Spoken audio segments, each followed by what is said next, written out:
Sabe aquela ideia de que, para encontrar sabedoria, a gente precisa se isolar do mundo? Ir para um lugar bem quieto? E se for justamente o contrário? Hoje, a gente vai mergulhar numa ideia fascinante de um texto super antigo, a de que a sabedoria não está sussurrando. Ela está, na verdade, gritando. E o mais incrível, bem no meio da praça pública. Pois é, essa é a imagem clássica, né? A gente pensa em sabedoria e logo vem à cabeça um monge no alto de uma montanha, ou aquelas bibliotecas super silenciosas cheias de poeira. A gente meio que internaliza que para achar sabedoria é preciso fugir do barulho do mundo. Só que aí vem esse texto de Provérbios e vira essa mesa completamente. A proposta aqui é outra, totalmente diferente. Diz que a sabedoria não fica escondidinha, sussurrando num canto. Pelo contrário, ela clama, ela grita, e justamente nos lugares mais movimentados, mais públicos que se possa imaginar. Então, essa é a nossa primeira grande virada de chave, sabe? Uma sabedoria que grita em público. A simples ideia de que ela não é um segredo guardado a 7 chaves, mas sim algo que está aí, aberto, acessível, isso já muda tudo na nossa forma de procurar por ela. Exatamente. A sabedoria não seria então um tesouro só para uma elite. A ideia aqui é que ela está bem no meio do nosso caminho, sabe? Na nossa rotina diária.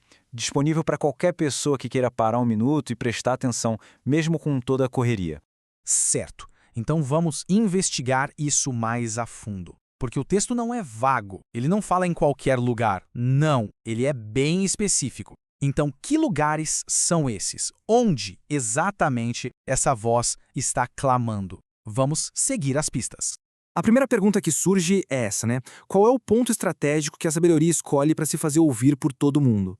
E a resposta é do alto das muralhas. Pensa só na imagem. Não é um beco escuro, escondido. É o ponto mais alto, o mais visível da cidade inteira. Era de lá que os guardas gritavam os alertas, que os avisos importantes eram feitos para todo mundo ouvir. Não tinha como ignorar. Mas não é só isso, o texto não para por aí não. Ele continua e nos leva para outros pontos centrais da vida da cidade. Onde mais essa voz aparece?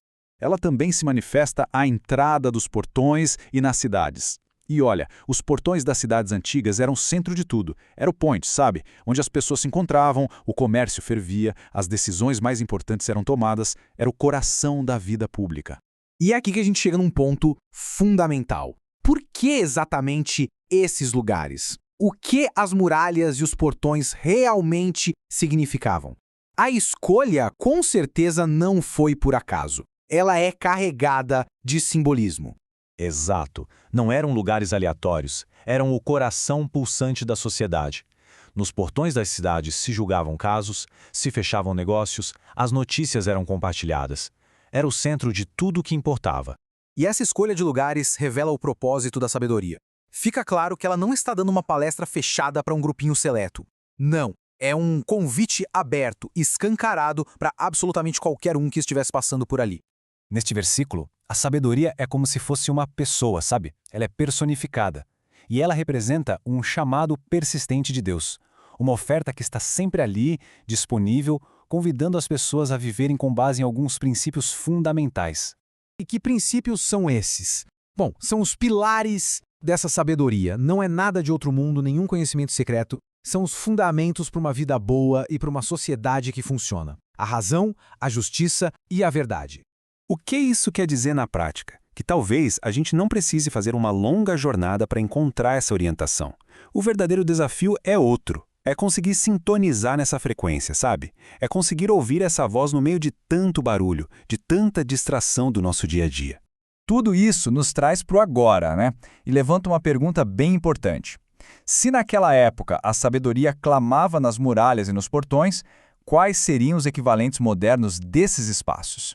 E essa comparação é fascinante. Olha só, o alto das muralhas, de onde vinham os anúncios importantes, hoje pode muito bem ser o nosso debate público, na mídia, nas redes sociais, e a entrada dos portões, aquele fluxo intenso de gente e informação, bom, esse é o nosso feed infinito de notícias.